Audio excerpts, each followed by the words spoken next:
Hello. അപ്പോൾ നാളെ ഞങ്ങളുടെ 3rd വെഡിങ് ആനിവേഴ്സറിയാണ്. അങ്ങനെ അതിസാഹസികമായി ഞങ്ങൾ 1 വർഷം കൂടി കടന്നു പോയിരിക്കുകയാണ്. അപ്പോൾ ഞാൻ അവനൊരു ചെറിയ സർപ്രൈസ് കൊടുക്കാമെന്ന് വിചാരിച്ചു. കഴിഞ്ഞ വർഷം ഞാനൊരു സർപ്രൈസ് കൊടുത്തായിരുന്നു. അതിലവൻ സർപ്രൈസ് ആയായിരുന്നു. പക്ഷേ ഇപ്രാവശ്യം അവൻ സർപ്രൈസ് ആവുമെന്ന് എനിക്ക് തോന്നുന്നില്ല. കാരണം അവൻ ചിലപ്പോൾ എക്സ്പെക്റ്റ് ചെയ്യും. എന്തായാലും അതുപോലെ അല്ലെങ്കിലും ഞാൻ വൈകിട്ടാണ് കേട്ടോ പ്ലാൻ ചെയ്തത്. അതുവരെ എൻ്റെ മനസ്സിൽ ഇങ്ങനെയൊന്നും ഇല്ലായിരുന്നു. ജസ്റ്റ് ഈ വൈകിട്ട് ഇതും തായ്ക്കുട്ടിയുടെ ബെഡാണ് കേട്ടോ. അവളെ ഞാൻ രാവിലെ ഇതിലാണ് കിടക്കുന്നത്. അപ്പോൾ അതിൽ ഒരു ഇതൊക്കെ വെച്ച് പിന്നെ ഒരു കേക്ക് ഞാൻ മേടിച്ചിട്ട് കുഞ്ഞു കേക്കാണ് കേട്ടോ. കേക്ക് വേൾഡ് ചെയ്യുന്ന നല്ല ഭംഗിയുണ്ട് കാണാൻ. ഞാൻ നാളെ നിങ്ങൾക്ക് കാണിച്ചു തരാം. അപ്പോൾ അതും വെച്ച് ഇനി കുറച്ച് ബലൂൺസ്, ഇത് ഞാൻ ആയിക്കുട്ടിയുടെ 6 മന്തിൽ കുറച്ച് ബലൂൺസ് അന്നേ മാറ്റി വെച്ചിട്ടുണ്ടായിരുന്നു. അതിപ്പം എനിക്ക് യൂസ് ആവുമെന്ന് തോന്നുന്നു. പിന്നെ മറ്റേ അതിൻ്റെ ഇതൊന്നും കാണാനില്ല, ഉള്ളതൊക്കെ വെച്ച് നാളെ ഒന്ന് തട്ടിക്കൂട്ടണം. ഇനി നാളെ സർപ്രൈസ് ആവില്ലെന്ന് കണ്ടറിയാം. എന്തായാലും ബാക്കി നാളെ കാണാം. Okay, bye. ഹലോ. ഇതിപ്പോൾ രാവിലെ 3 മണിയാണ് കേട്ടോ. അപ്പം ഞാൻ ആദ്യം അവന് ഫുഡ് ഉണ്ടാക്കാമെന്ന് വെച്ചപ്പോൾ ഞാൻ അടുപ്പിലാണ്. ഇനി എനിക്ക് ഡെക്കറേഷൻ സാധനങ്ങൾ സെറ്റാക്കണം. വേറെ നല്ല ബലൂൺസ്, അപ്പോൾ അതൊന്ന് സെറ്റാക്കണം. അപ്പോൾ അങ്ങോട്ട് പോകാം. ഓക്കെ. അപ്പം നമ്മളിത് ഈ ബലൂൺസ് എല്ലാം സെറ്റ് ചെയ്ത് അത് റൂമിൽ അറേഞ്ച് ചെയ്യണം. പക്ഷെ മോളുണരുമെന്ന് വെച്ചിട്ടാണ് ഞാൻ വെയിറ്റ് ചെയ്യുന്നത്. അതുപോലെ തന്നെ കറിയും പിന്നെ ഓംപ്ലേറ്റിന് വേണ്ടിയിട്ട് ഉള്ളിയും കൂടെ അരിഞ്ഞ് വെച്ചു. ഇനി സംഭവം ഇതെല്ലാം ഒന്ന് കറക്റ്റ് ചെയ്തിട്ട് ചായ ഇട്ട് വെച്ചിട്ട് പോയി റൂം സെറ്റ് ചെയ്യണം. എനിക്കൊന്ന് ഫ്രഷ് ആവണം.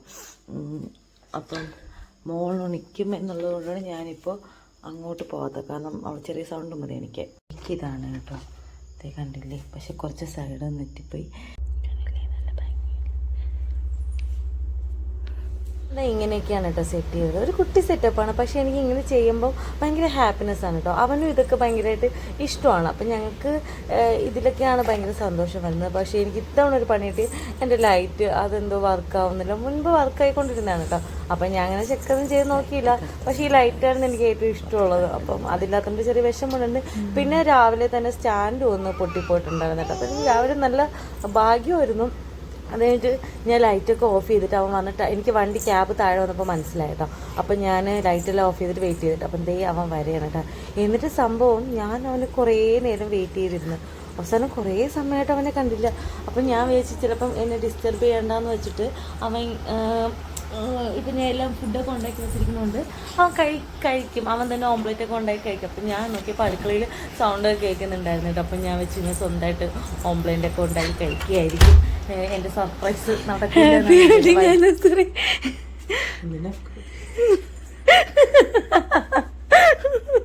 ഞാൻ കുറേ സമയമുണ്ട് നീ വരും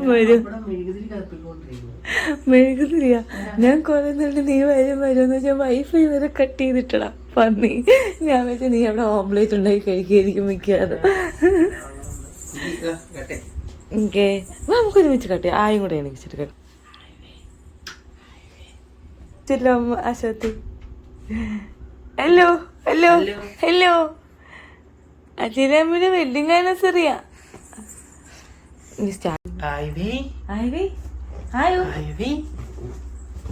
എന്തിനാണ് ഡീ സമയം കണ്ട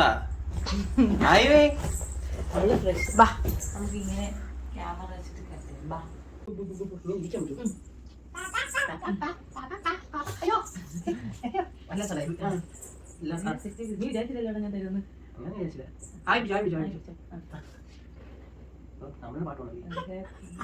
ഇതാണ് കേട്ടോ സ്പെഷ്യൽ മൊമെന്റ്. ഞങ്ങൾ 3 പേരുമായിട്ട് എനിക്ക് ഭയങ്കരമായിട്ട് ഇഷ്ടമാണ് ഇങ്ങനെ ഞങ്ങൾ 3 പേരും കൂടെ ഒരുമിച്ച് ഇങ്ങനെ ടൈം സ്പെൻഡ് ചെയ്യണത്. ഈ ചെറിയ ചെറിയ കാര്യങ്ങളിലൊക്കെ എനിക്ക് എന്തോ ഭയങ്കര സാറ്റിസ്ഫാക്ഷനാണ്.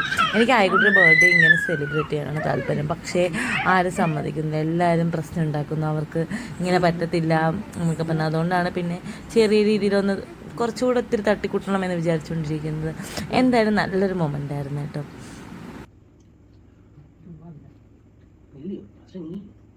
ഞാൻ ഒട്ടും പ്രതീക്ഷിച്ചില്ല നീ ഇങ്ങനെ നിൽക്കും. ഞാൻ അവിടെ നിന്ന് മെഴുതിരി കത്തിച്ചോണ്ട് നോക്കിക്കൊണ്ടിരുന്നു.